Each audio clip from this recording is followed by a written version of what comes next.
Como siempre, resulta un placer y un privilegio para mí estar en estos espacios con todos ustedes, agradeciendo Buenas obviamente, tardes, doctor. buenas tardes, agradeciendo el espacio que ustedes nos obsequian, el tiempo que ustedes están dedicando a estos momentos de aprendizaje en donde la FARBE y la Fundación Unitaria Juan N. Corpas se proponen eh, un trabajo, y como ustedes han sabido, eh, obviamente lo que busca es ayudar eh, en una formación de educación continuada de alguna manera, en donde queremos que entre todos construyamos un saber o un conocimiento que sea eh, el más ajustado, el más adecuado, tal vez, por qué no decirlo, el más pertinente, sobre todo en áreas que, como ustedes bien saben, son áreas que tienen muchísimas propuestas, son áreas que tienen diversidad de creencias, pensamientos, pero que como ustedes bien saben, la Parve siempre ha tratado de propender por desarrollar un conocimiento basado en lo que, digamos, la academia le permite desarrollar, la investigación le ha permitido desarrollar, y por eso queremos pues continuar con esta propuesta de ofrecerles a ustedes conocimientos académicos en temáticas que muy seguramente, y obviamente no cabe la menor duda, ustedes han venido manejando,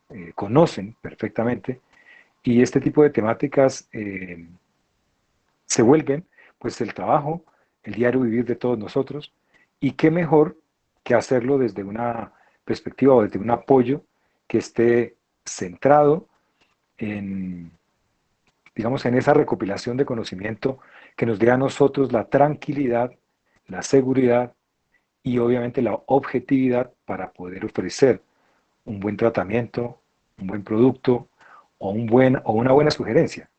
No siempre para nosotros la tarea va a ser eh, formular algo, indicar algo. A veces el mejor tratamiento es saber qué no hacer, saber qué decir e incluso saber qué recomendar, por ejemplo, en la asistencia, en aquellas cosas que nosotros, por ejemplo, a veces no tenemos el conocimiento pertinente y por eso entonces se hace necesario que sepamos también a dónde remitir, a quién enviar, a quién sugerir para que pueda ayudar a nuestro usuario. Eh, Todo eso obviamente sabemos de entrada que cada uno de ustedes, desde su experiencia, desde su conocimiento, pues lo maneja mejor que nadie. La responsabilidad ante todo en el uso y en el manejo de todos nuestros productos que se convierten a veces en la gran ayuda, a veces en la única ayuda que tienen esas personas que confían en nosotros su salud. Entonces, qué bueno que estén eh, con nosotros, acompañándonos, siempre con esa respuesta tan maravillosa que tenemos y que nos halaga, nos honra muchísimo de saber que personas como ustedes nos acompañan en estos espacios y que apoyan, obviamente, como siempre, ese conocimiento, ese trabajo responsable y ese querer ayudar de la mejor manera a nuestros pacientes, a las personas que confían en nosotros. Para el día de hoy hemos destinado un espacio a hablar de una temática que definitivamente es algo que ustedes en su día a día conocen y manejan, pero que muchas veces se convierte eh, en una dificultad, sobre todo cuando a veces no entendemos o no sabemos cómo sugerir, cómo indicar, cuándo sugerir o cuándo indicar un producto de estos. Y, y a veces también se da porque muchas veces nosotros aprendemos a formular, pero a veces desconocemos la realidad de la historia y del porqué de ciertos productos. Y a veces conociendo uno la razón de ser de los productos, creo que se enfoca mejor en el cuándo utilizarlo, o en el por qué utilizarlo o el para qué utilizarlo. Entonces, el día de hoy vamos a estar recorriendo algo que, como digo, ustedes conocen muy bien, es decir, haciendo un repaso eh, de una temática que ustedes conocen como las esencias florales. Sin embargo, aunque la idea no es que aquí nos pongamos a hablar de flor por flor, para qué sirve cada flor, etcétera, sí vamos a hablar de unas generalidades que considero eh, deberíamos todos los que manejamos esencias florales, deberíamos conocer para poder hacer un adecuado manejo y un adecuado enfoque. Eh, bueno, nosotros sabemos que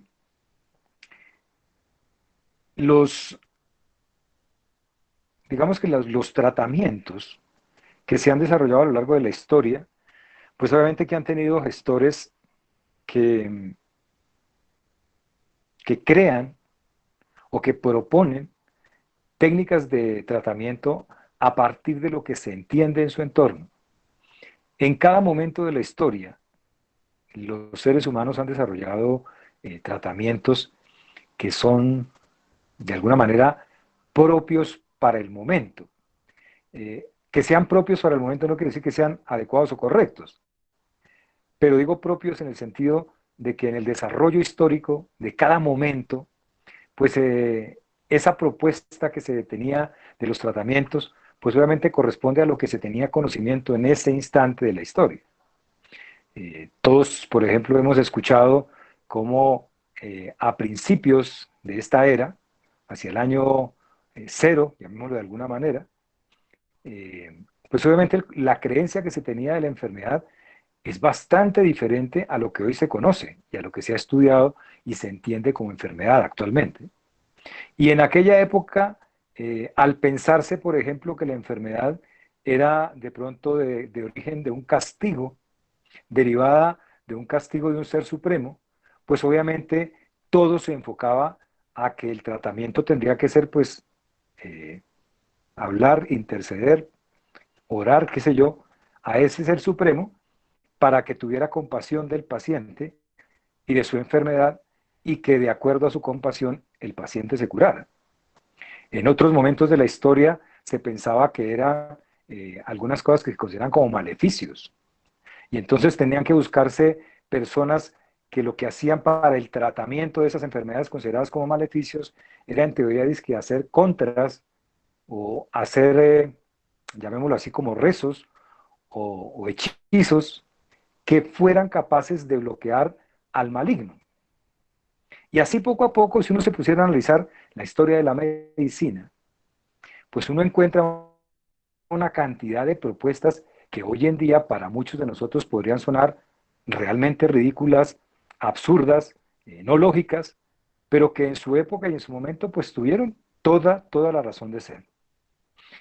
Sin ir más lejos, a pesar de los desarrollos de la ciencia, hoy en día, por ejemplo, nosotros nos damos cuenta cómo una enfermedad eh, teóricamente tan sencilla desde su génesis, y digo sencilla desde su génesis es porque no es sino estar en contacto con un virus, y ese virus ha desencadenado una problemática mundial que nos tiene a nosotros en vilo. Y obviamente todas las propuestas que se han desarrollado para tratar esa enfermedad, pues han sido hechas a partir de lo que actualmente se conoce. Pero nuestra historia también nos va a mostrar en poco tiempo, o de pronto a mediano tiempo, nos va a mostrar que estaríamos muy seguramente en algunos momentos equivocados utilizando ciertos tratamientos. Y en esa época futurista, llamémosla así, algunos estarán diciendo cómo podían darle a los pacientes que se enfermaban por el SARS-CoV, le daban ese tipo de medicamentos. ¿Cómo se les ocurría a esos seres humanos del siglo XXI darle a los pacientes ese tratamiento? Es exactamente igual que lo que estamos nosotros pensando de los tratamientos que se hacían en el siglo primero o en el siglo II antes de JC. Entonces, lo que tenemos en este momento de la evolución de la historia, pues obviamente nos permite a nosotros proponer con ese conocimiento qué es lo que creemos nosotros será mejor para el individuo. Digo esto ¿por qué? Porque es que hay muchas técnicas, muchas terapias o terapéuticas que se utilizan actualmente, que han venido obviamente, como parte de una cultura, como parte de un desarrollo, eh, de alguna manera como de etnomedicina, es decir, la medicina de los pueblos, de los ancestros.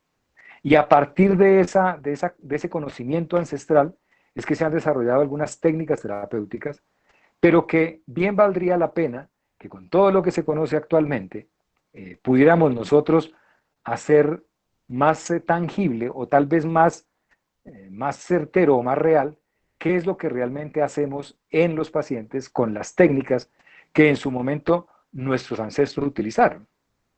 Hace alguna época, estoy hablando de hace, por ejemplo, 300 años, 400 años, eh, los aborígenes utilizaban plantas para calmar lo que llamaban ellos las calenturas, sin conocer siquiera qué significaba tener una calentura, ni cuáles eran las causas de esa calentura. Y sin embargo utilizaban plantas porque consideraban que las plantas eran buenas para sacar esos males de las calenturas.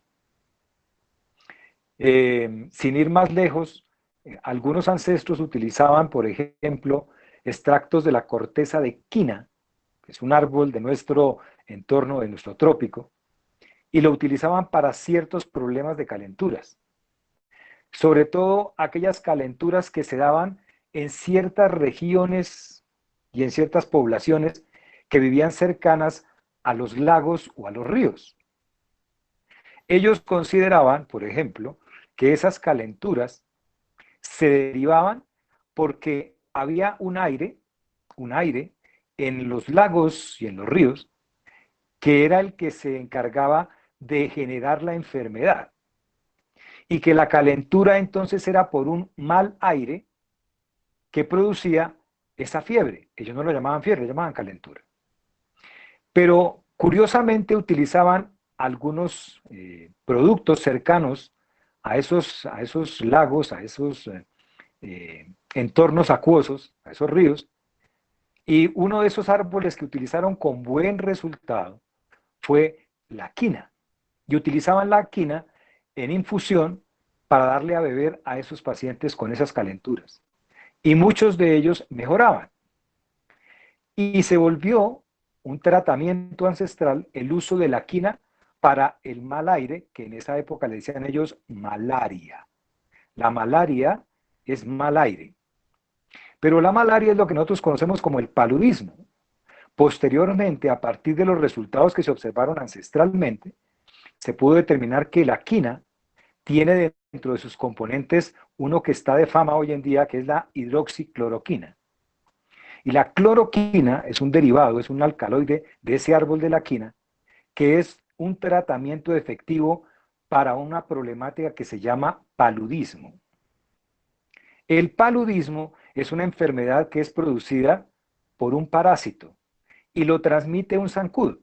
Por eso ustedes saben que hay un zancudo en climas cálidos, donde se dan los zancudos, precisamente donde hay agua, donde hay encharcamiento, donde hay ríos, ahí es donde más abundan los zancudos.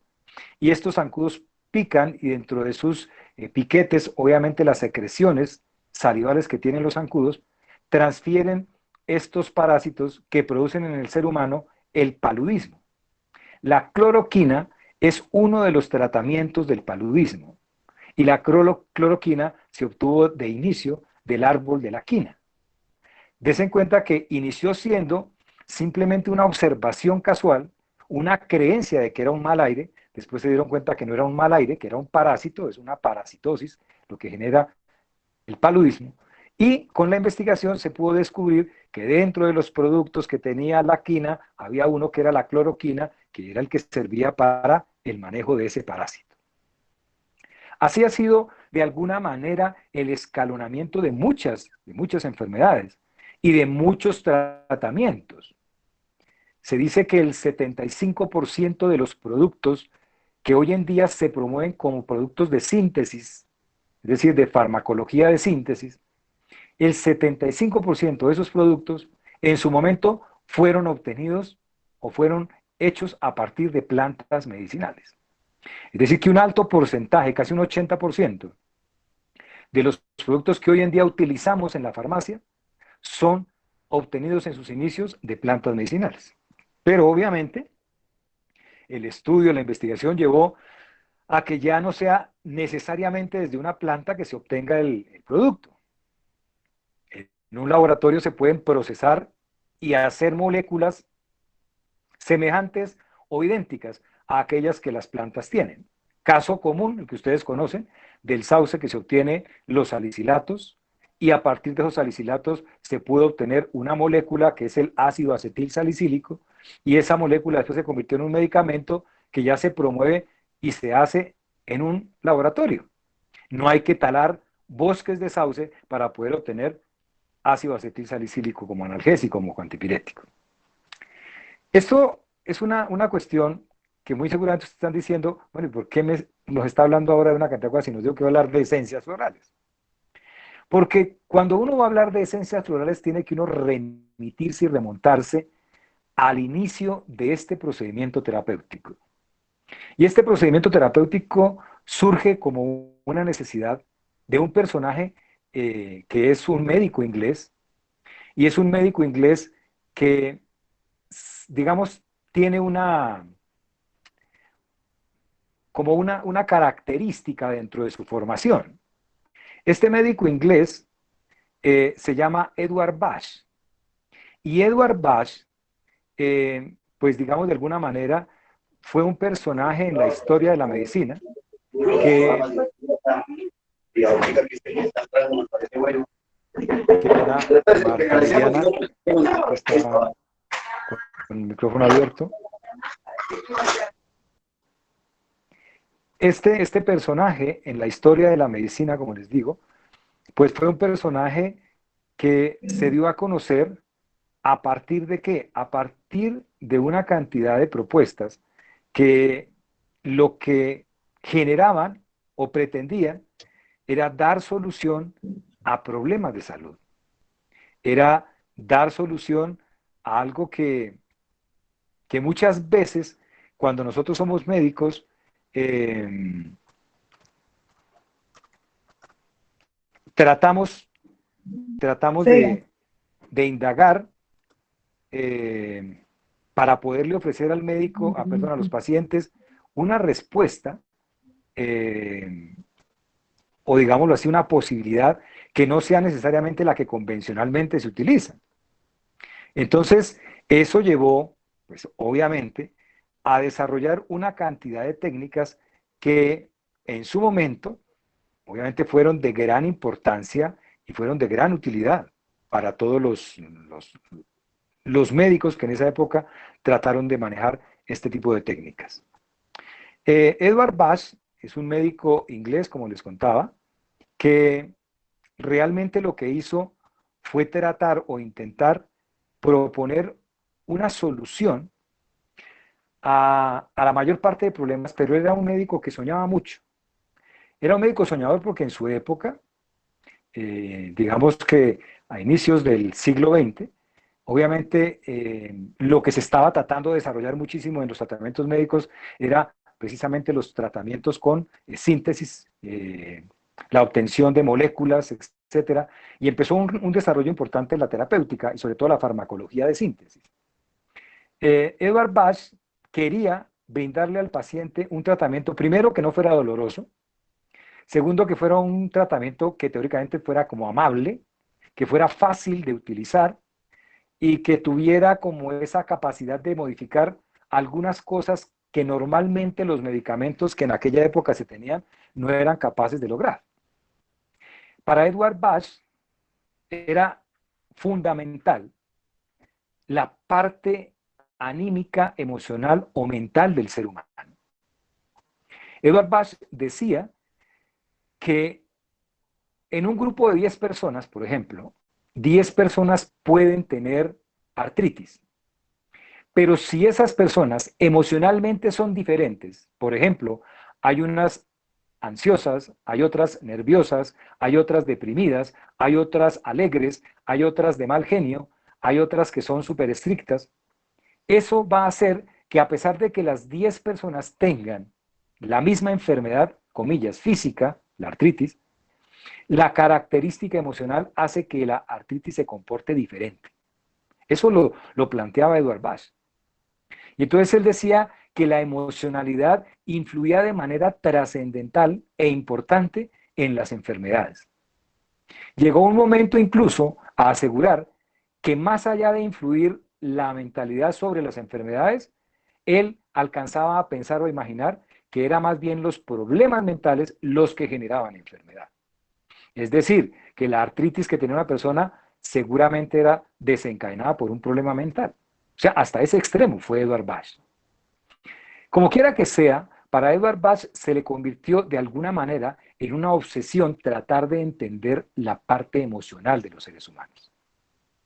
Y entonces, lo que hizo Edward Bach en su momento fue empezar a hacer análisis de la gente, de las personas, de sus pacientes, pero él tenía una dificultad. Edward Bach, voy a abrir aquí una ayuda. Edward Bach era una persona que,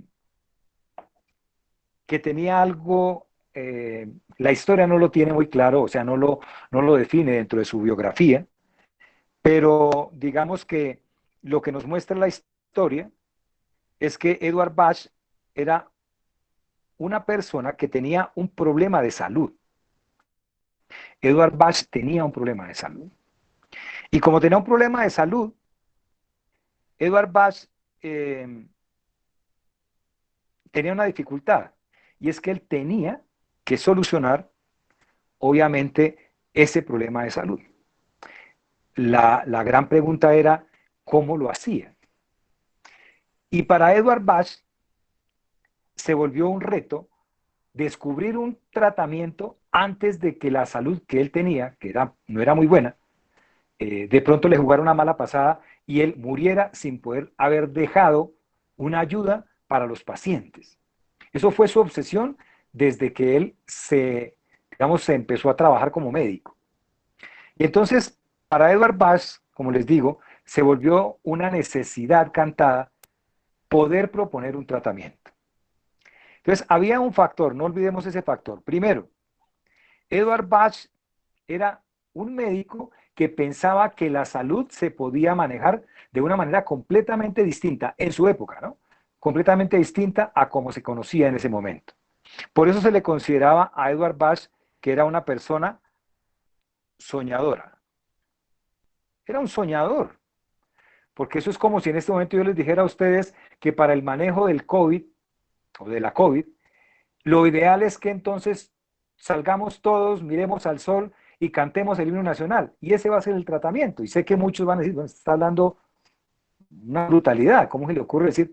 Pero yo sigo soñando que sí es así, porque esa es mi propuesta. En su época, cuando Edward Bach proponía que los tratamientos podían ser, digamos, muy gentiles, agradables para el paciente, sencillos de administrar, pues todo el mundo lo miraba como raro porque pensaban que, que él era una persona demasiado, digámoslo así, en su momento como loquito, era un loco, porque cómo se podría proponer un tratamiento que fuera sencillo si en ese momento la ciencia, con la investigación que tenía, no hallaba solución para muchas enfermedades. La otra característica que tenía Edward Bach era que él sabía que se iba a morir porque tenía una enfermedad aparentemente terminal, y con el conocimiento de que él podría morirse en cualquier momento, aparecía otra característica dentro de su personalidad y era el miedo. Y era un miedo que era desencadenado, ¿por qué? Por digamos, el conocimiento de su enfermedad, el conocimiento de su problema. Y entonces ese miedo lo llevaba a estar siempre en pro de la búsqueda lo más rápido posible, porque él sabía que tenía poco tiempo, poco tiempo. Y eso le daba a Edward Bach la tercera característica. Y la tercera característica que tenía Edward Bach, debido a eso, a que era digamos, tan apremiante su necesidad de conseguir un resultado, era que era impaciente. Entonces, mire que esas tres características que tenía Edward Bach, propias de su realidad, de su personalidad, como quieran llamarla, eh, determinaron una cosa bastante curiosa que fue a la postre la que llevó a que él encontrara ese método terapéutico bueno, les voy a decir por ahora esencias florales. Después vamos a entender que de pronto no es tan bien decir esencias, pero vamos a seguir hablando de esencias florales. Entonces, ¿qué pasó? Con estas tres características y con su enfermedad, Edward Bach tiene, imagínense ustedes un momento de la vida de Edward Bach en la que tiene una complicación de su enfermedad, cae en cama, es hospitalizado, y una de las cosas cuando logra superar esa crisis que le sugieren sus médicos es que él debe salirse de la ciudad donde trabaja y debe salir a un sitio que sea ojalá campestre, donde tenga mucha tranquilidad, donde haya mucha paz, porque lo que él necesita es descansar, reposar. Y entonces Edward Bach se refugia en una de las zonas campestres de Inglaterra, en Gales, y allí, en una, digámoslo así, como en una finca que él tenía, dedica la mayor parte del resto de su vida, primero a estar reposado, a estar relajado en un ambiente tranquilo, pero también a seguir analizando y a seguir investigando en esa solución que él quería tener para sus pacientes. Tuvo la fortuna de que una enfermera que lo acompañaba, que era casi que el brazo derecho de él, pues siempre estuvo y lo apoyó en, no solamente en su enfermedad, sino en las cosas que él quería desarrollar como tratamiento. Alguna mañana, cuenta la historia que describe esta enfermera, alguna mañana que Edward Bach siente que está próxima a su muerte, él como que percibía que estaba próxima a su muerte, es decir, él se levanta esa mañana con mucho temor. Eso es lo que él predominantemente tiene dentro de sus emociones, el miedo. Y él piensa que caminando por la campiña, pues obviamente él va a poder relajarse un poco y va a adquirir un poco de tranquilidad para poder pensar mejor en el tratamiento que él sigue insistiendo quiere encontrar para los seres humanos. Y es en ese paseo, supuestamente, que Edward Bach hace a través de los campos de Gales, que Edward Bach observa algo que le llama la atención, y es que en las plantas hay algo característico y que para él se convierte en algo especial que tiene una planta. Y es obviamente que las plantas tienen como una parte de ellas que es una parte, ojo a lo que voy a decir, para Edward Bach era una parte que era como muy evolucionada, porque además para él era admirable que una planta que era una ramita con una hoja tuviera algo tan llamativo y tan bonito como era una flor. Y es ahí en donde Edward Bach genera el primer cuestionamiento. ¿Será acaso que las flores de las plantas son como, de alguna manera, permítame la expresión, son como receptáculos de algo, comillas, maravilloso, que es lo que yo necesito para mis tratamientos? Es en las flores en donde yo tengo que buscar para que los pacientes se mejoren de sus enfermedades. Y con esa pregunta, él empieza a hacer un recorrido por aquella campiña, tratando también de buscar su tranquilidad. Pero llega un momento que como que se le olvida que tiene miedo y él empieza a buscar flores. En el recorrido que hizo aquella mañana, curiosamente, eso lo notó tiempo después, pero voy a adelantar el evento. Curiosamente encontró que las flores que iba buscando, eh, le llamó la atención que en aquel momento solo encontró un tipo de flor, y era una flor de color amarillo y que toda era como la que más abundaba en aquella campiña. Y entonces, curiosamente, él dijo, bueno, pues como no hay sino este grupo de flores, yo voy a coger de este grupo de flores. Las cortó, las cortó, y una vez las cortó, tomó agua, es decir, en una vasija, en un recipiente, tomó agua del río que pasaba cercano donde estaba él, y en ese recipiente con agua puso las flores. Ahí colocó las flores. Esas flores las dejó en el agua a las 11 de la mañana, dice la historia, y obviamente a las 11 de la mañana, pues existía ¿qué? Existía un sol llamativo, o sea, había buen sol esa mañana, y entonces él dijo, entonces permitámosle que los rayos del sol también tengan, digamos, o aporten aquí su efecto. Los rayos del sol también aporten su efecto. Edward Bach tenía algo que era, primero ustedes se dan cuenta de la sensibilidad que tenía, que pensaba en las emociones, etcétera. Era una persona muy sensible, pero a su vez también era muy místico. Y entonces, ¿qué hizo? Como aquellos investigadores de aquel momento, digo de aquel momento, ¿por qué? Porque él tomó mucho de los ejemplos que tenía en su entorno de aquellas personas que trabajaban con procedimientos, comillas, no convencionales, y uno de estos era, por ejemplo, Hahnemann, y Hahnemann tuvo una característica y fue haber experimentado en él mismo. Entonces Edward Bach hace lo mismo, él empieza a experimentar en él mismo, y entonces de esto que él elabora, de esta mezcla que elabora, que es, si se dan cuenta, haber puesto en agua las flores, dejarlas una hora expuestas en esa agua y además que les diera la luz solar. Eso que obtuvo, lo coló y el agua que obtuvo se la tomó, o él empezó a tomar esa agua. No toda esa cantidad, pero empezó a tomar porciones al día de esa agua. Empezó a notar que algo cambiaba dentro de su actitud mental. Y alguna de las cosas que notó que cambiaban mucho eran precisamente esta sensación de temor. Empezó a sentir que él, a pesar de que sabía que podía morir en cualquier momento, sentía como que tenía ahora fortaleza. Entendía que era un proceso normal morirse y que no tenía por qué preocuparle ese momento de muerte, porque obviamente, de alguna manera, él lo que tenía que hacer era, en el tiempo que tuviera, si eran 2 días, si eran 2 meses, en ese tiempo tratar de dejar algo. Pero el miedo empezó a disminuir muchísimo.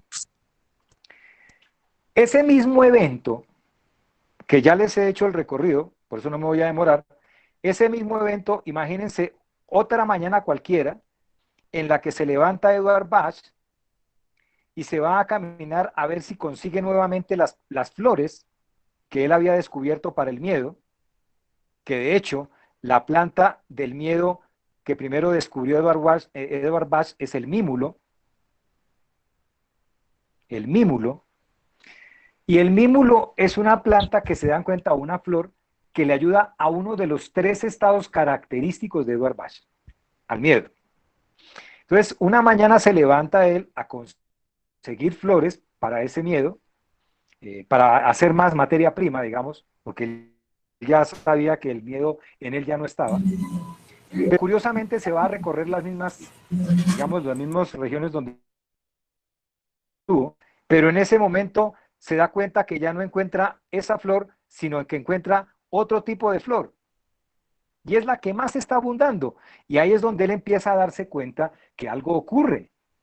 ¿Cómo así que vine hace X tiempo y encontré un tipo de flor y ahora que vengo a recorrerlo nuevamente a conseguir las mismas flores ya no las encuentro y encuentro es otro tipo de flor? Sin embargo, hace lo mismo. Corta ese otro tipo de flor, lo pone en agua y hace el mismo procedimiento que hizo con las flores de mímulo.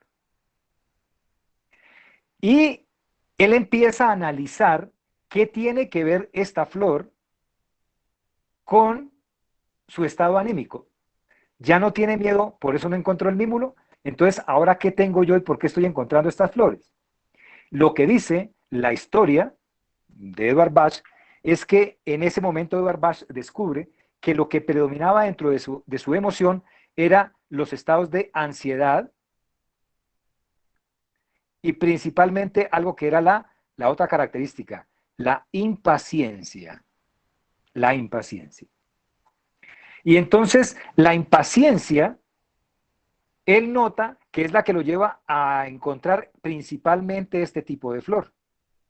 Y entonces empieza a automedicarse este extracto que él hizo o este macerado que él hizo y empieza a tomar ese producto de estas nuevas flores y nota cómo también empieza a tranquilizarse, a encontrar calma, a volverse un poco más relajado en su actuar. Y entonces empieza a descubrir que muchas de estas flores que él está descubriendo trabajan específicamente en esos estados emocionales. La otra flor, ya para concretar, digamos, los tres estados de Edward Bach, porque esas, digamos, son las tres primeras flores que describe Edward Bach dentro de sus estudios y dentro de su, digamos, el compendio que él tiene, que son 38 flores realmente las que él describió, pero las tres primeras fueron el mímulo para el miedo, la impaciencia, que es esta que acabamos de escribir, y la otra flor que él encontró en otro estado emocional es una que conocemos como clemátide. Clemátide. El clemátide es una flor, o es una planta que tiene una flor, que le ayudó a Edward Bach a ser un poco más objetivo. La otra característica, ¿se acuerdan? Que les dije que tenía Edward Bach, era ser soñador. El clemátide maneja esos estados en los que nosotros vivimos como soñando todo el tiempo. Ojo, soñar no es malo. El problema es cuando vivimos elevados, ¿cierto? Como que andamos caminando por las nubes todo el tiempo y no aterrizamos nunca. Y digamos, nos alejamos del problema sin enfrentarlo. Eso es lo inadecuado. Por eso, cuando una persona es soñadora, no es que sea malo. Yo puedo soñar que más adelante voy a tener una empresa, que más adelante voy a tener la cura para la COVID. Eso es un sueño que tengo en este momento y eso no es malo. Lo que es malo es, por ejemplo, cuando yo tengo problemas, vamos a suponer, con mi pareja, y me la paso imaginando cosas, elevado todo el tiempo, pensando en quién sabe qué, será que está con el otro, y eso me aleja de una realidad y pone en dificultades mi realidad. En ese momento sí sería adecuado utilizar este producto floral, el clematis. Pero bueno, eso es cuestión ya de la terapéutica, pero digo que lo traigo a colación es porque clematide llevaba a ser objetivo a Edward Bach. Y de esa manera, supuestamente, y haciendo otras observaciones con otras personas, describió 38 flores, que son las que ustedes tal vez conocen como las famosas flores de Bach. Esas flores de Bach son un sistema que es un sistema inglés, el sistema de Inglaterra, y es el sistema que se generó por primera vez dentro de los macerados florales o las esencias florales. Entonces ahí viene, ¿por qué les hablo yo de macerados y esencias y por qué les digo que las esencias no son realmente esencias? Así las llamó Edward Bach. Porque en su momento, ojo que estamos hablando otra vez de la historia, en su momento, Edward Bach lo que pensó fue lo siguiente. Imagínense ustedes lo que sería, digamos, lo que sería tener un producto pensado de esta manera. Agua, flores puestas en agua. Y además de eso, nos dicen entonces que a esto lo está influyendo la luz del sol. ¿Cierto? ¿Qué dijo Edward Bach? Aquí lo que hay es que la flor me está dejando su esencia. ¿Cierto? Dentro de la mística que manejaba Edward Bach, para él, en el conocimiento que tenía en esa época, pues lo único que podía concluir es que la flor, porque es que no hacía nada más, ojo, poner en agua estas flores, después las cuela y después lo que obtuvo de ese colado es lo que empieza a administrarle a los pacientes. Y uno pensaría, pero no hace nada más, no licua esas flores, no las machaca ahí entre el agua para poder extraer algo, no, solamente es poner la flor en contacto con el agua y teóricamente que le dé la luz del sol y ahí ya se obtiene algo que es una, comillas, esencia floral. Ojo, esa esencia floral no es la que nosotros utilizamos para tomar, no, porque esta esencia, así como está vista, este primer producto es lo que nosotros conocemos como tintura madre. Esa es una tintura madre.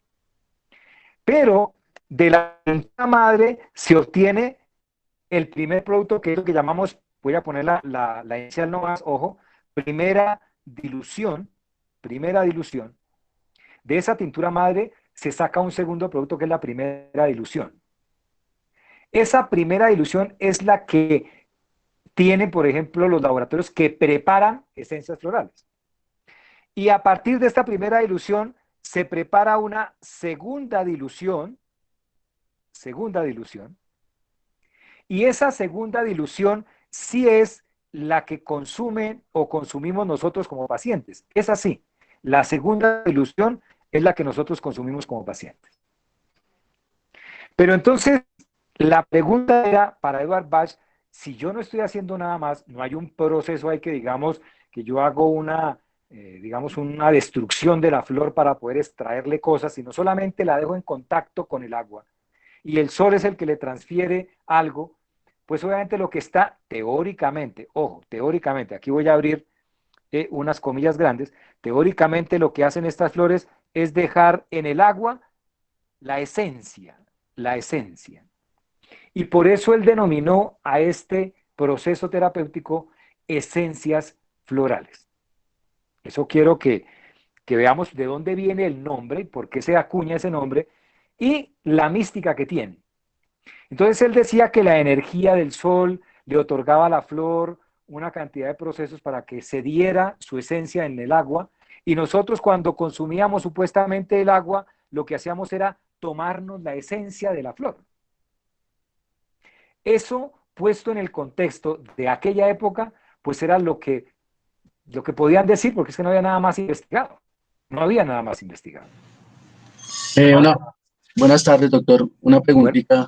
Habla Juan sí, Carlos Garzón del Centro Naturista Espiga y Figura. cuénteme Juan Carlos. ¿No podríamos decir más bien que él encontró fue que era un efecto placebo más bien? Claro, para aquella época, qué buena pregunta, Juan Carlos. Para aquella época, todo el que mirara esto, pues obviamente era que no estaba dando nada, que lo que él estaba dando era, como tú dices, un efecto que era más bien de sugestión. Sin embargo, lo que después se empezó a demostrar es que los pacientes, por ejemplo, que recibían este producto, se han hecho muchos estudios en ese sentido, que los pacientes que han recibido este tipo de producto, que llamamos, comillas, esencia floral, se mejoran, aún sin saber que lo están recibiendo. Después se hicieron observaciones en animales, que en animales es un poco más difícil sesgar el placebo, y también se encontraron resultados. Eso fue lo que llevó poco a poco a ir desglosando y entonces, ¿qué es lo que hay? ¿Cierto? Entonces, ¿qué es lo que hay? Y ahí es donde viene la investigación a dar de su parte, sin que suene prepotente, pero sí hay que dejarlo claro. Digamos que la Fundación Juan N. Corpas fue de los centros educativos que en su momento se dio la posibilidad de hacer investigación para poder tratar de entender este tipo de procedimientos. Y es por eso que después de digamos, de un proceso de investigación que se hizo en los laboratorios de fitoquímica y a partir, obviamente, de utilizar productos obtenidos en el cultivo que tenemos nosotros en la universidad, se pudo entender un proceso bastante interesante, no es difícil de entenderlo, es bastante sencillo, pero que a veces nosotros cuando lo vemos así como lo planteé en este momento, pues para uno también suena como difícil, ¿cierto? Que se puedan dar cosas distintas. Voy a aclarar un término, me parece pertinente aclararlo, es porque para poder diferenciar una cosa de otra. Dentro del estudio de la química de las plantas, que eso se llama fitoquímica,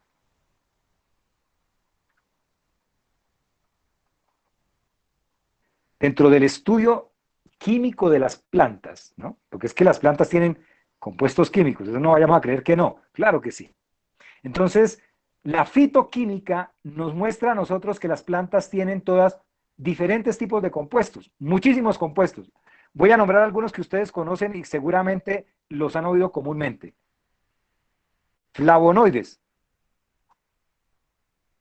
eso seguro que los han oído nombrar. Eh, Otros compuestos, terpenoides, que ustedes, el que más conocen de esos terpenoides es, por ejemplo, el betacaroteno. Sí. Doctor, alcaloides también los podemos nombrar. Pero por supuesto, claro que sí. La, Alcaloides, la amapola, por ejemplo, la coca. claro. Dentro de por ejemplo, el eritroxilón coca tiene la cocaína. Dentro de la amapola están, por ejemplo, componentes como la morfina. Todos Sí. esos son alcaloides, claro que sí. Podemos ingresar ahí el yagé, la ayahuasca. Ah, sí, también tiene alcaloides. Hay unos alcaloides de esta planta, eh, por ejemplo, el escobulineno, que es un alcaloide que tiene capacidades de estimular el sistema nervioso, así como casi la mayoría de los alcaloides tienen esa capacidad.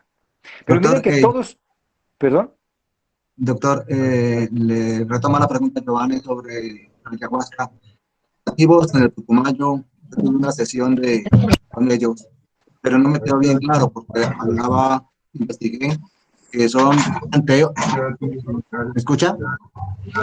¿son qué, perdón? No, que no son narcóticos.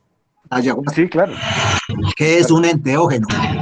¿Sí? ¿Viste bien la pregunta? Sí, sí, sí, sí, sí. Y yo entendía No, como enteógeno que era, trabajaba sobre la mente, no sobre el sistema nervioso. no.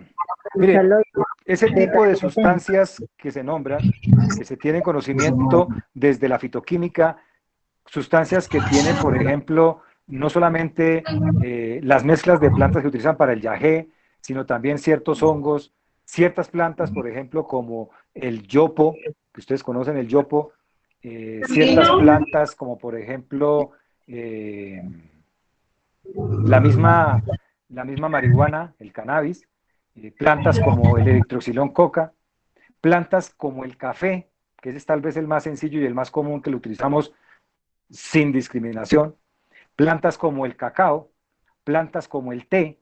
Todas estas plantas tienen sustancias que tienen su actividad a nivel del sistema nervioso central. Lo que pasa es que hasta hace una época se consideraba que la parte mental no tenía nada que ver con la parte, digamos, física o del sistema nervioso. Pero hoy en día la neurociencia nos permite entender cómo, para que nosotros pensemos, necesitamos un proceso neurobioquímico y biológico. Y en ese proceso de pensamiento, en ese proceso de generar pensamiento, afecto, etcétera, pues obviamente se requieren sustancias, lo que llamamos nosotros neurotransmisores. Y estas sustancias que ustedes nombraron y que tú amablemente nos recordaste, por ejemplo, unas de ellas, los alcaloides, esos alcaloides tienen una actividad sobre el sistema nervioso que generan cambios en las formas de trabajar el cerebro, cambios en las maneras de actuar el cerebro. Y por eso, por ejemplo, si consumimos en exceso cafeína, nos sentimos ansiosos, acelerados, estresados. Algunas veces decimos que se nos quita el apetito, otras veces nos da hambre, etcétera, etcétera, etcétera, etcétera. Eso depende también de la particularidad de cada persona. Pero como quiera que sea, ese tipo de productos que le estoy hablando, que la fitoquímica nos ha permitido entender, entonces nos permite también entender que puede haber maneras de obtenerlos. De hecho, voy a hablar de algo pues, que es algo común porque todos lo conocemos aquí. Ustedes han oído en las noticias que dicen que en las selvas de no sé dónde encontraron unos laboratorios donde obtienen cocaína. La cocaína es un alcaloide que se obtiene de dónde? Pues de la coca, que es una planta. Y eso tiene un proceso, digamos, farmacéutico para poderlo obtener. Si se tienen los insumos suficientes, la tecnología pertinente, pues yo puedo obtener cocaína de pues obviamente de la planta, de la coca. ¿Esto por qué se los cuento? Porque dentro de los procedimientos de obtención, ojo, de obtención, hay una técnica, hay una técnica que permite, bueno, hay muchas técnicas, pero hay una técnica que permite obtener en mayor proporción o de manera principal las sustancias que tiene una planta para poder ser benéficas, para poder ser benéficas. Y ese proceso se llama, y yo sé que de pronto todos lo conocemos, pero de una manera errónea, maceración. La maceración. Y si yo les preguntara a ustedes qué es macerar, seguramente ustedes me van a decir que es coger, por ejemplo, con un martillo o con un instrumento y machacar las cosas, ¿cierto? Porque eso nos enseñan que es la maceración. Sin embargo, macerar correctamente, macerar es simplemente poner en contacto, ojo, poner en contacto una sustancia con otra. Por ejemplo, una hoja, ponerla en contacto con una sustancia líquida. ¿Qué sé yo?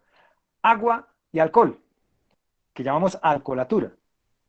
Si ustedes cogen hojitas de hierbabuena, hojas frescas, y las ponen, por ejemplo, en agua caliente, se van a dar cuenta que el agua caliente empieza a tornarse de un color amarillento verdoso, ¿sí o no?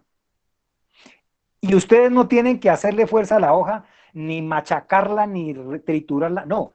Pongan una hojita en agua caliente, déjenla 10 minutos y a los 10 minutos se van a dar cuenta que el agua está impregnada de cosas de la hoja. Eso se llama maceración. Lo que pasa es que los tipos de maceración son muchísimos. Hay maceración en frío, maceración en caliente, maceración hidroalcohólica, maceración alcohólica, y una que hay que tener absoluta tranquilidad y certeza, que es la maceración acuosa. Acuosa, ¿ok? La maceración acuosa es una maceración que se hace de un producto A, voy a poner aquí, producto A, más agua. Y ese producto A se pone en contacto con agua, se deja un tiempo pertinente y después de un tiempo algo de A quedó en el agua. ¿Qué quedó en el agua? Compuestos del producto A. Y son compuestos que pueden ser, que llamamos nosotros hidrosolubles, o sea, solubles en agua. Hidrosoluble. Es exactamente igual, reitero, a que ustedes cojan una hoja de hierbabuena, la pongan en agua caliente. Eso es una maceración acuosa. Lo que pasa es que ahí se hace más evidente y es más rápida. ¿Por qué? Porque estamos utilizando agua a temperatura elevada. Es decir, que yo puedo utilizar maceración acuosa a altas temperaturas. ¿Y a altas temperaturas qué obtengo? Las sustancias hidrosolubles que tiene la hoja, por ejemplo, en el caso de la hierbabuena, que tiene la hoja de hierbabuena y pueden quedar impregnadas en el agua. Es decir, que ya el agua, ojo, el agua no está sola. El agua tiene compuestos químicos de estos que tienen las plantas. Llámense alcaloides, flavonoides, esteroides, etcétera, etcétera, etcétera. Pero, pues claro, cuando uno pone unas flores en agua, pasa exactamente lo mismo.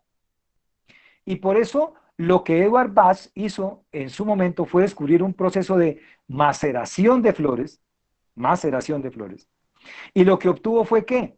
Un extracto de flores muy diluido, un extracto diluido. Es decir que en esos productos que se obtienen a partir de elaboración, es decir, que yo ponía, como les decía, en el agua, ponía mis florecitas, y des en cuenta que todo lo que utilizó Edward Bach fue el procedimiento de maceración acuoso con temperatura elevada. Agua, flores, ¿y a quién puso para que le aumentara la temperatura? Al sol. Y ahí quedó una maceración acuosa con temperatura elevada. ¿Qué se obtuvo? Una vez se colaban las flores se iban y se consideraban como que ya era el desecho, pero ¿qué quedaba en el agua? Parte de los compuestos que eran hidrosolubles, hidrosolubles. Y por eso llama la atención, y yo no sé si a ustedes les ha pasado, cuando uno le dice a un paciente, mire, tómese una esencia floral, que así la llamamos, acuérdense. Y entonces el paciente se lleva el producto y no sé si les ha pasado que se devuelve y les dice, a mí, denme un producto que esté bueno, porque esto no tiene perfume, esto no tiene aroma, esto huele como alcohol, esto debe estar dañado. Porque la gente piensa que cuando uno le ofrece una esencia floral, pues si es una esencia de flor tiene que oler a flores. Y a lo menos que huelen esas flores, las esencias florales. ¿Por qué? Porque realmente son macerados de flores y son extractos de flores que lo que dejan en su contenido son diversos componentes, casi nunca aquellos que tienen el aroma, casi nunca. Y entonces, ¿qué hacemos nosotros? Cuando una persona consume este producto, que es un macerado floral, las sustancias que están en muy baja cantidad, ojo, es en muy baja cantidad, No es igual a hacer un extracto, por ejemplo, de plantas como los que ustedes conocen, por ejemplo, del laboratorio, de la Farbe, porque ese proceso de extracción tiene otras características y exige más procesos para poder extraer cosas más evidentemente. Por eso el extracto es de un color diferente, etcétera, etcétera. El macerado floral no es de un color extracto vegetal, es un color casi que transparente. A veces toman un color amarillento, pero es por la alcoholatura. ¿Qué es la alcoholatura? Es la cantidad de alcohol que se le aplica al producto que se va a vender para que se preserve. ¿Cómo se preservan las flores? Entonces ustedes cogen, por ejemplo, voy a suponer que este es el frasco de gotas que ustedes tienen para la venta, y ese frasco, ¿cómo fue elaborado? Se toma una parte, ojo, una parte pequeña, casi siempre es como una tercera parte de este producto que es el macerado principal, una tercera parte, y a esa tercera parte, las dos terceras partes restantes son, por ejemplo, alcoholatura, una mezcla entre agua y alcohol. Alcohol que sea bebible, porque obviamente yo tengo que tomarme esas gotas. Y a veces lo que se utiliza es un alcohol que puede ser, por ejemplo, el alcohol que tiene el brandy. Por eso no sé si ustedes han escuchado que los macerados florales vienen en brandy. Y el brandy es porque le aporta el alcohol que conserva el agua para que no se vaya a dañar. Uno puede comprar un macerado floral y si ustedes ven de pronto el macerado floral puede durar un año en el stock y la persona lo puede utilizar más de un mes y no se altera gracias a la cantidad de alcohol que le proporciona el brandy y que lo preserva. Por eso ellas vienen en alcoholatura. Algunos laboratorios, por ejemplo el caso nuestro, no utilizamos el brandy porque hay muchos tratamientos, por ejemplo, desde la perspectiva emocional, que nos sugieren que no tengan alcohol. Y entonces no utilizamos el brandy, utilizamos otro tipo de sustancia que ayude a preservar el agua.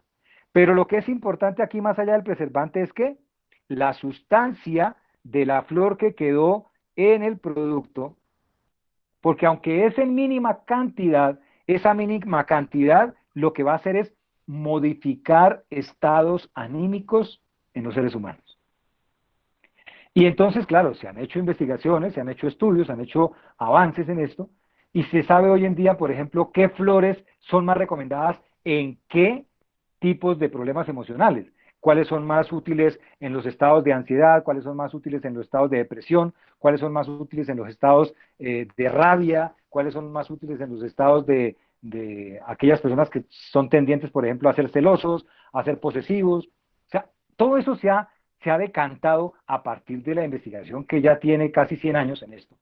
Y se han desarrollado, como les decía, el primer sistema que se desarrolló fue el de Bach con 38 flores, pero en este momento en el mundo hay muchísimos, muchísimos.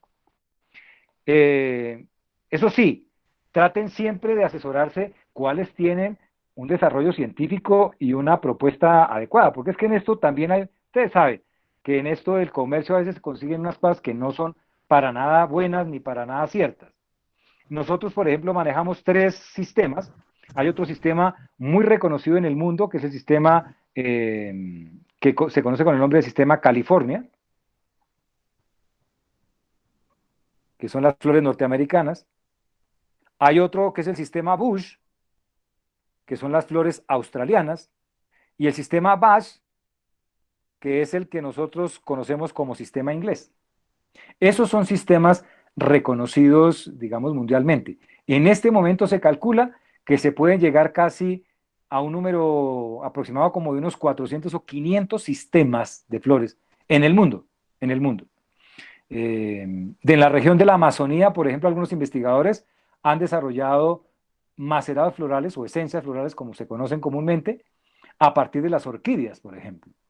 Y entonces las orquídeas también tienen como una indicación específica. Eso ha sido cuestión de investigar. Entonces, a partir de este conocimiento, si ustedes se dan cuenta que inició siendo una propuesta que para el momento, estamos hablando de principios del siglo XX, que para el momento fue más o menos adecuada y que para muchos también, como lo nombraba Juan Carlos, se convirtió casi que eso debía ser como un placebo. Posteriormente la investigación ubicó este tipo de productos como que son realmente macerados de flores y que tienen una actividad terapéutica suave, menor, porque las concentraciones son bajas, pero que son suficientes para modificar ciertos estados anímicos que son tan comunes en los seres humanos. Eso es lo bonito tal vez de la terapéutica floral, que la terapia floral es como muy benigna, muy benévola, y no genera los efectos mayúsculos que podrían estar acarreados cuando las concentraciones de sustancias pues son mucho más altas.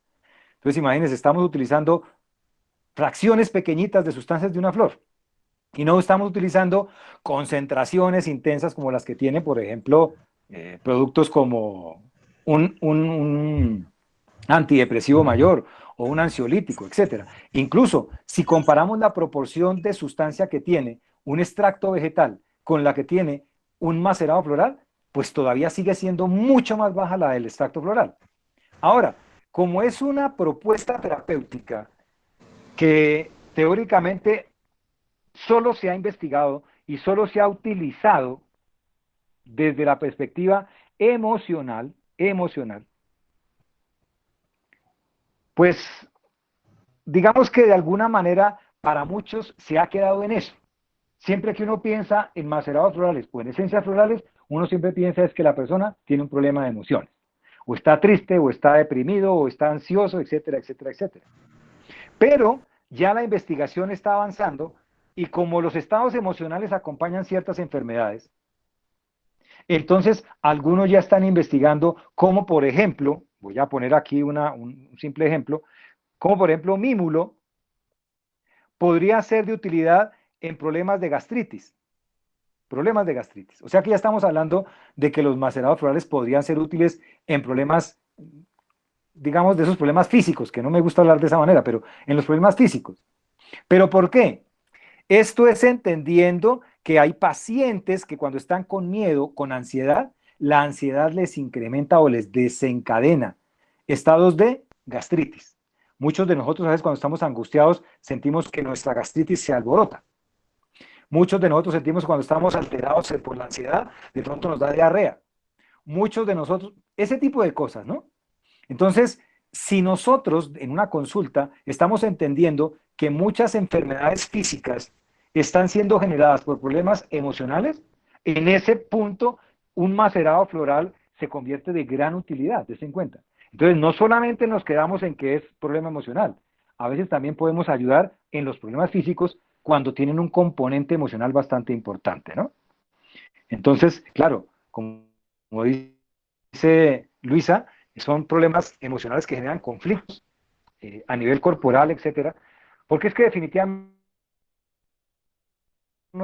partir, es decir, la mente no va por un lado y el cuerpo va por otro. Tan sencillo como que si estamos angustiados nos da taquicardia, nos sudan las manos, eso lo hemos hablado más de una vez con ustedes. ¿Y es por qué? Porque nuestra mentalidad, nuestra emoción, está ligada a nuestra parte física, a la fisiología de la parte física. Y entonces, los macerados florales o las esencias florales, ya sabemos que son esencias porque en su comienzo así se plantearon, pero que no son realmente la esencia de la flor, sino son sustancias de la flor que se quedan en el producto, se vuelven un producto o una alternativa, para no estar redundando en la palabra, pero se vuelven una alternativa en los tratamientos que muchas veces nosotros enfrentamos en el día a día. Entonces, es necesario también entender, y esto ya, porque ya me estoy pasando aquí un tiempo, pero es necesario entender lo siguiente. Si ustedes inician un manejo con macerados florales o con esencias florales, vamos a suponer, uno siempre buscaría que para el miedo le voy a dar mímulo. Y entonces uno aspiraría que la persona que llega con miedo le doy el mímulo y ya mañana es Superman el que se enfrenta a todo y a nada le teme. Eso tampoco es así. Ustedes saben que los procesos mentales requieren de tiempo, de adaptación, de que la persona reconozca. Y lo que va a hacer el mímulo muy seguramente es ayudarle, facilitarle a que el paciente o la persona reconozca de pronto por qué es que siente miedo. Y eso va a ser un proceso. También hay que decirle al paciente, usted va a consumir esto y poco a poco usted va a ir reconociendo y va hallando los argumentos, las herramientas, las posibilidades que lo van a llevar a poder entender el porqué de su miedo. A veces no es para controlar, porque uno como ser humano no tiene que controlar el miedo, uno tiene que entenderlo. Y una vez lo entiende, muy bien lo puede encauzar o lo puede orientar de una manera que no le genere daño. ¿En qué sentido? En que no lo ampute socialmente, en que no le impida hacer lo que realmente podría hacer, en que de pronto por miedo no logre hacer un desarrollo personal como él quisiera. Entonces, ese tipo de cosas sí lo va a llevar a hacer el mímulo. A veces también el paciente requiere acompañamiento. Es decir, que a la par de que nosotros le sugiramos un macerado floral, cuando ya hacemos una terapia, digamos, exclusiva con macerados florales, a veces lo que necesitamos es también apoyar al paciente emocionalmente. Entonces también tenemos que conocer un poquito de esa problemática en el individuo. No es solamente dar un producto por darlo, sino que conozcamos un poquito de esa problemática. Y cuando conocemos de esa problemática, ubicamos mejor a quién le sirve, por ejemplo, el mímulo, o de pronto a quién le serviría más la valeriana. ¿Ven? Porque la valeriana también puede ser ansiolítico. Y entonces uno diría, pero entonces le doy más bien valeriana o le doy mímulo. Y entonces eso forma parte de ese trabajo que intentamos nosotros en el conocimiento y en el aprendizaje. Por eso es importante estar actualizándonos día a día, conociendo un poco más, porque la responsabilidad que tenemos al manejar la salud, pues es inmensa.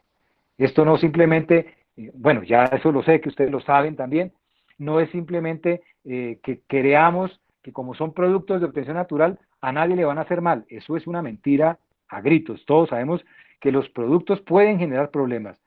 La mejor forma de manejarlos y evitar problemas es conociéndolos y sabiendo el por qué y el para qué.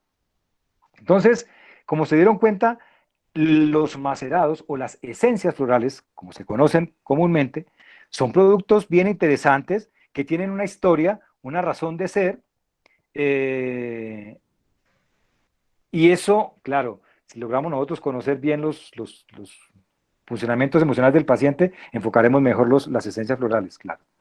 Entonces, como les decía, quería mostrarles que los macerados florales a veces los tenemos no muy, o no los utilizamos mucho.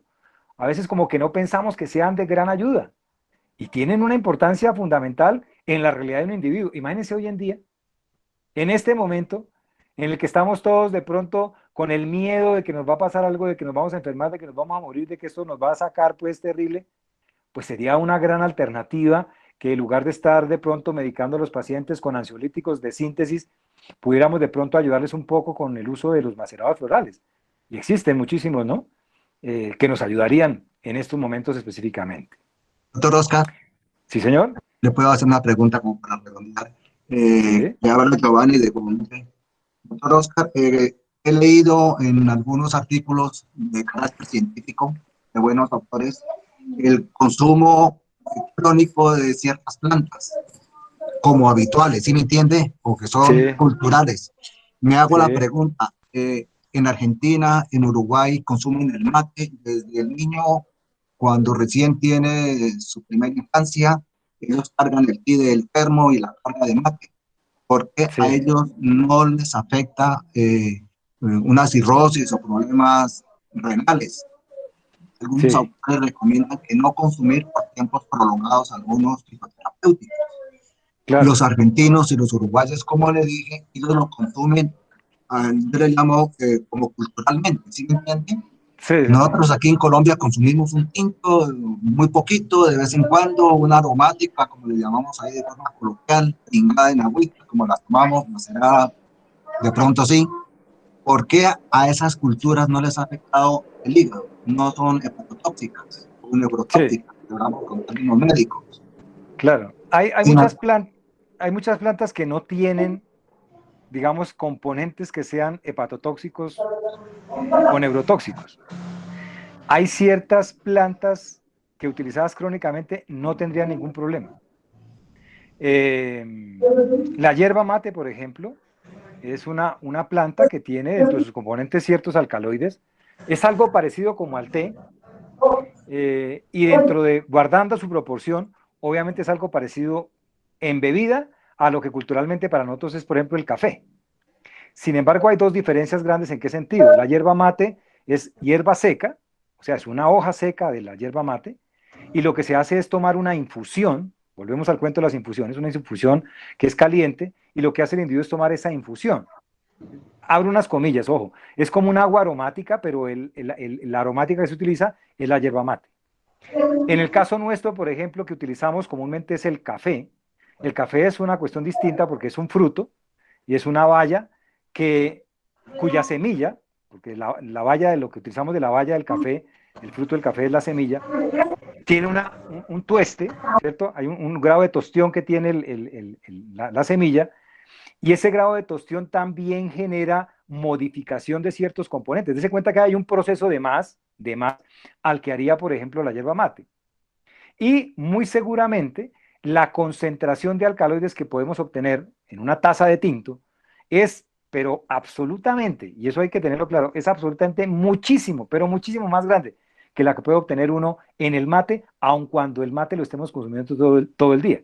Ahora, algunos de nosotros es posible que no consumamos mucho café o mucho tinto, pero hay personas, el común de la gente, los colombianos, toman tinto todo el día, y la concentración de cafeína que hay en una taza de café se aproxima a que puede ser casi de 80 a 90 miligramos por taza de café, que eso es una cosa bastante importante. Entonces, primero eso, y lo segundo, hay otras plantas que incluso con una sola ingestión, con un solo momento de ingestión, pueden generar un daño terrible en el hígado. El caso particular, árnica. Árnica montana o Senecio formoso, que es la planta europea, con una sola ingestión de un producto que tenga árnica como extracto vegetal, ojo, como extracto vegetal, ya está demostrado que genera daño hepático irreversible. Entonces, hay plantas muy agresivas, hay plantas que tienen dentro de sus componentes sustancias hepatotóxicas, pero el caso de la yerba mate, como usted lo dice, pues obviamente, en teoría, por la concentración en la que se maneja y por los tipos de componentes que tiene, no tiene esa característica. De hecho, pues culturalmente, como bien lo dice, eso se ha utilizado pues ya varias centurias, y lo utilizan, como bien lo dices, desde los pequeñitos hasta los adultos, y no tienen un efecto, digamos, indeseado o colateral mayor, ¿no? Colateral mayor. Doctor Javier, Ah, le redondeo la pregunta. La hierba mate, ¿por qué ellos la consumen de forma crónica? Nosotros acá tomamos aromáticas de las que hay en nuestras cosechas y de acuerdo a los climas. A ellos sí. es habitual y es como un régimen que tienen. Entonces la pregunta mía, ¿tienen alguna adicción? ¿Tienen algún alcaloide por mínimo que sea? No, no, eso es más cultural que otra cosa. Eso es, bueno, de pronto no le va a sonar el ejemplo, pero es algo como esto. Ellos también se preguntan, créanme, eso es así de cierto, porque me hace acordar de una pregunta que me hacen a mí los argentinos cuando tengo oportunidad de viajar allá, y me dicen, ustedes como colombianos, ¿cómo hacen para comer todos los días arroz? Todos los días. Arroz todos los días en el almuerzo comemos los venezolanos, a veces los ecuatorianos y nosotros los colombianos. Pero en el resto de Sudamérica y en el resto del mundo, el consumo de arroz, el arroz es un plato especial. Sin embargo, para nosotros es algo cultural. Todos los días consumimos arroz. Es exactamente igual lo que pasa con yerba mate. Yerba mate es algo que está dentro de la cultura de los argentinos, de lo que es la pampa argentina, que eso involucra también Uruguay, algunos sectores de Chile, pero principalmente Uruguay y Argentina. Y ellos tienen esa cultura de hacer uso de la yerba mate porque forma parte como de su legado ancestral. Y no es necesariamente que genere una adicción. No, no, no genera una adicción para decir que ellos dependen de la yerba mate y si les quitamos la yerba mate de pronto generan estados de abstinencia o esas cosas. Cosa que sí ocurre, por ejemplo, cuando el que consume tinto o café en nuestro entorno y le decimos no puede consumir tinto y a los 2 o 3 días está con ansiedad, con dolores de cabeza, porque hace síndromes de abstinencia, porque eso sí genera adicción. El consumo del tinto sí es adictivo, el de la yerba mate no, por las concentraciones y por los tipos de sustancias que están involucradas.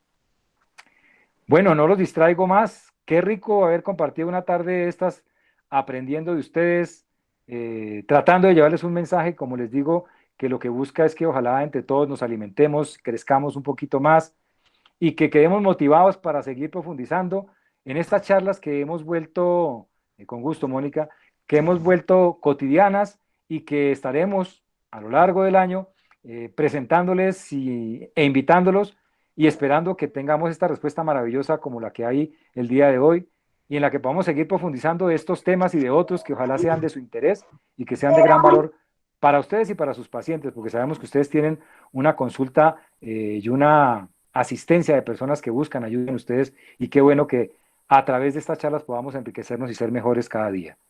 Muchas gracias. Síganse cuidando, por favor. Cuidemos a nuestro entorno, cuidemos a nuestros familiares, nuestros conciudadanos, a nuestro país. Esto hay que seguirlo trabajando. Hay un evento en este momento en el mundo que nos lleva a cambiar, nos invita a tener esa capacidad de cambio.